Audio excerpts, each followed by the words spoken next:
স্বাগতম ক্রিকফ্রেন্সের নিয়মিত আয়োজন টোটাল ইম্প্যাক্টে আমি সৈয়দ সামি আছি আপনাদের সঙ্গে।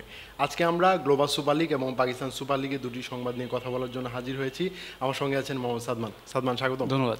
গ্লোবাল সুপার লিগের এবারের আসরটা একটু এগিয়ে আয়োজন করা হচ্ছে। আমরা জানি যে জুলাইতে এই টুর্নামেন্ট আয়োজনের প্রস্তুতি করছে গায়ানা ক্রিকেট বোর্ড, তারা এই টুর্নামেন্টের আয়োজক। সেখানে কিন্তু বাংলাদেশের দুটো টিমের খেলার সম্ভাবনা রয়েছে। রংপুর রাইডার্স কিন্তু এই টুর্নামেন্টের প্রথম আসরের চ্যাম্পিয়ন, সেই হিসেবে তারা কিন্তু টুর্নামেন্টে খেলতে যাচ্ছে।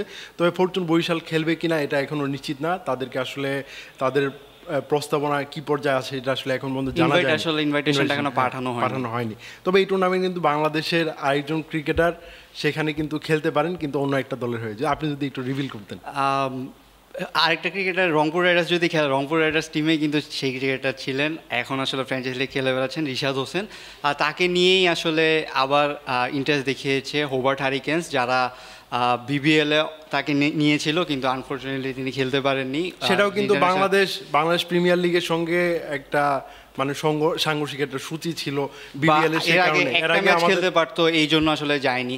এখন আমাদের জাতীয় দৈনিক ডেইলি সানে প্রকাশ পেয়েছে যে তারা আবার তাকে নিতে যাচ্ছে জিএসএল এর জন্য, কিন্তু এখনও মানে বিসিবির সাথে যোগাযোগ করেছে, কিন্তু সিরিজটা আসলে এই টুর্নামেন্টে তিনি আসলে খেলতে পারবেন নাকি সেটা নিয়ে সন্দেহান। কারণ হচ্ছে সেই সময়টা শ্রীলঙ্কা সিরিজ রয়েছে বাংলাদেশে, যেখানে শ্রীলঙ্কায় যাবে এবং ফুল সবগুলো ফরম্যাটের ম্যাচ রয়েছে। সো সেক্ষেত্রে রিশাদ আসলে সুযোগ পাবে নাকি সেটা একটা বড় কোশ্চেন হয়ে থাকবে। কিন্তু সবচেয়ে বড় ব্যাপার হচ্ছে যে তাকে নিয়ে যে আগ্রহ দেখিয়েছে, এই দলটাতে তিনি খেলতে পারেননি একবার, কিন্তু আবার তাকে নেওয়ার জন্য তারা যে আগ্রহ দেখেছে, এটা অনেক বড় ব্যাপার। তিনি অলরেডি পিএসএল খেলছেন, পিএসএল এ তিনি গিয়েছেন, লাহোর কালান্দার্সে খেলবেন। যদিও গতকাল অবশ্য তিনি একাদশের সুযোগ পাননি, হয়তো বা পরবর্তী কোনো ম্যাচে সুযোগ পাবেন। মানে মাত্র তো শুরু।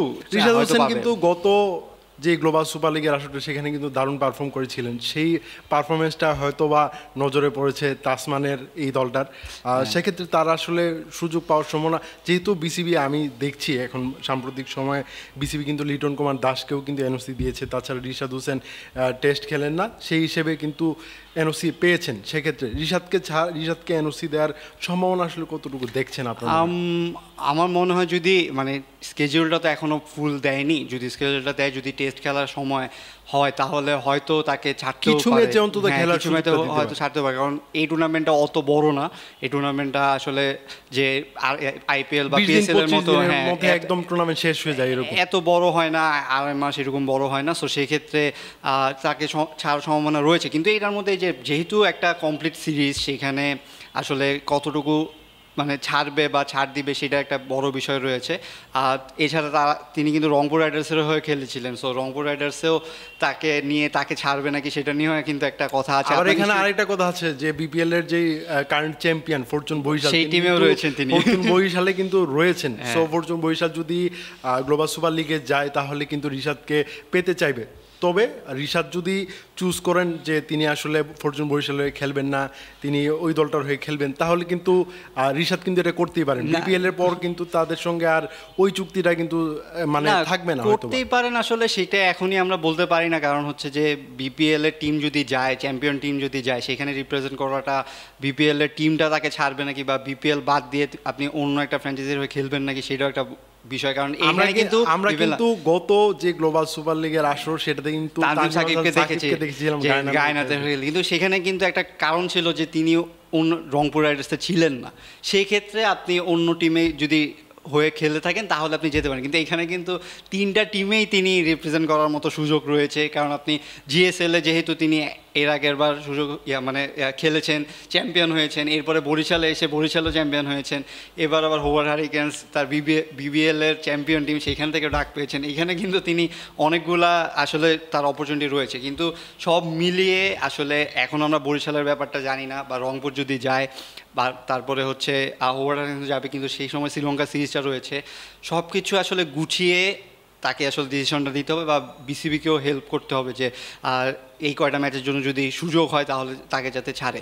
আর যদি এই রিশাদ সুযোগ পায় আমার মনে হয় যে তিনি হোভার হারিকেন্সও ভালো খেলবেন বা রংপুর রাইডার্সেও যদি খেলেন বা বরিশালের জন্য সবগুলোতেই আসলে তিনি ভালো খেলবেন। তবে পিএসএল এ একটা দুঃসংবাদ আমরা আজকে সকালবেলায় পেয়েছি, লিটন কুমার দাস করাচি কিংসের হয়ে এবারের পিএসএলটা খেলার কথা ছিল, তিনি আসলে খেলতে পারছেন না ইনজুরির কারণে।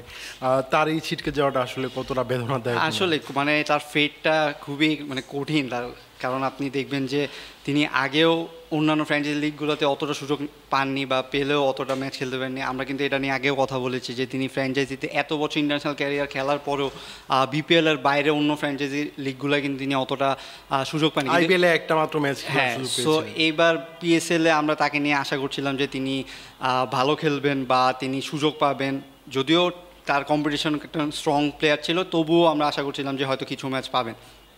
এখন তো আসলে জিনিসটা পুরোটাই ছিটকে গেল, এটা আসলে কিছু করার নেই, পুরোটাই আনফর্চুনেট।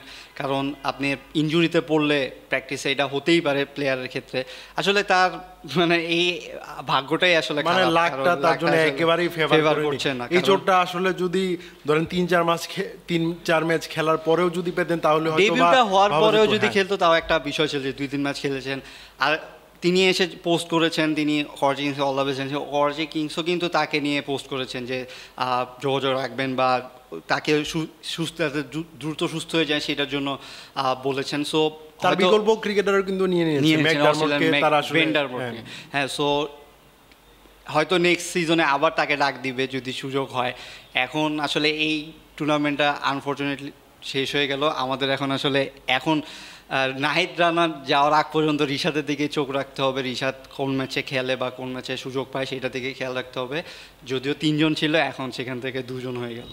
তবে আমার লিটন কুমার দাসের চোটটা আসলে কত গুরুতর বা কতদিন তার মাঠের বাইরে থাকতে হতে পারে এই বিষয়ে আমরা এখনও কিন্তু জানি না। তার একটা স্ক্যান করা হওয়ার পর আসলে বিসিবি যে চিকিৎসকরা আছেন তারা আসলে নিশ্চিত করতে পারবেন যে কতদিনের জন্য আসলে মাঠের বাইরে চলে গেছেন এই ক্রিকেট। হ্যাঁ, আপনি মানে এই বাংলাদেশে এসে আসলে বিসিবি ডাক্তারও তাকে চেক করবে, সেইখানে চেক করার পরে তারা জানাবে যে কতটুকু গুরুতর। যদিও তিনি জিম্বাবুয়ে সিরিজটা খেলতেন না, সো সেই ক্ষেত্রে সেটা নিয়ে আর কোনো মানে তাড়াহুড়া নেই, তিনি ওই সময়টুকু পাবেন এমনিতেই। তবে লিটন দাসের জন্য এটা একটা বড় ধাক্কা মনে হয়, যেহেতু লিটন কুমার দাস ব্যাট হাতে খুব একটা ভালো একটা ফর্মে কিন্তু ছিলেন না, তার উপরে এই ইনজুরিটা তাকে আসলে মেন্টালি মনে হয় না একটু পিছিয়ে। হ্যাঁ, অবশ্যই। মানে আপনি এইরকম মানে সুযোগ পাওয়ার পরে তাকে কিন্তু খুব একটা গ্র্যান্ড ওয়েলকাম দেওয়া হয়েছিল।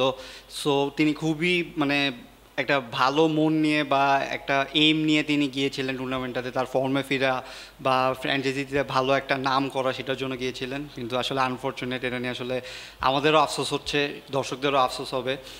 কিছু করার নেই, খেলোয়াড়দের জীবনে এগুলো হয়ই, এইসব অনেক আপস অ্যান্ড ডাউনস থাকে এবং আমরা আশা করবো যে পরে হয়তো আবার তিনি সুযোগ পাবেন। ধন্যবাদ সাদমান আমার সঙ্গে থাকার জন্য।